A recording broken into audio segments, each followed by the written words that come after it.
Welcome back to the channel. In this video, we are checking out Jurassic World Survival Frenzy Pack Dimetrodon. And it comes with this brand new style of sail.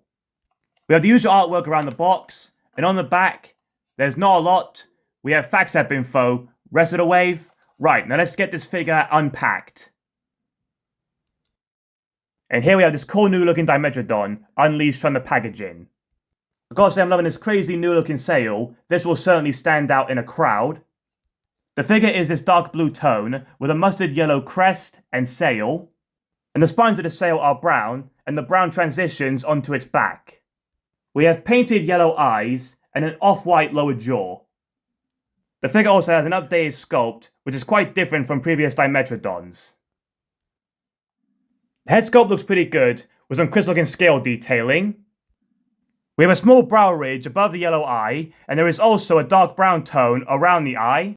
Something new on this Dimetrodon, on top of its head and down its neck, we have this mustard yellow small crest-like sail. And just here on the throat, we have a dewlap and some extra skin texturing. And the lower jaw has some very fine scale texturing to it. And the texturing looks great on the sides of the face. But I'm not too keen with the lower jaw articulation, as it has a pretty big gap around it. The jaw does open fairly wide, with a nicely painted and textured tongue, and the roof of the mouth is left unpainted. Here's the figure's head articulation. It can rotate all the way around, but it does not articulate up and down. So basically, you can only spin its head in circles.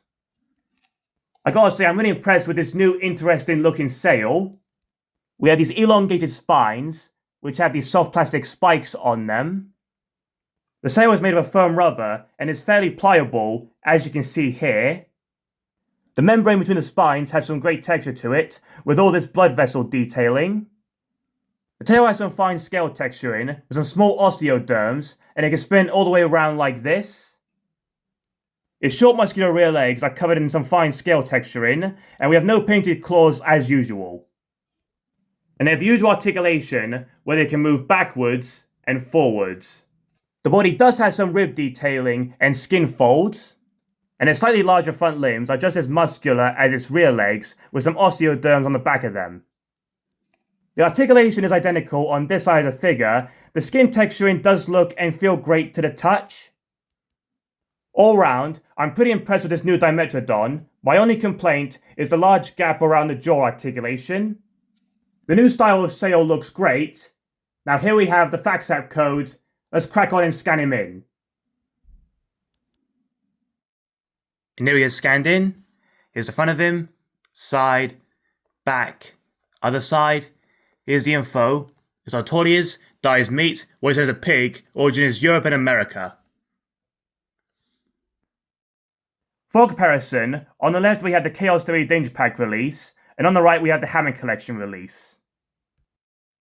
Here we have a side view of both figures. They have very different sails, the leg positioning is different, and slightly different sculpting on the heads. And here's a closer look at how very different their sails are. Here you can see the differences in their head sculpts and neck design, and the inclusion of a crest on the Survival release.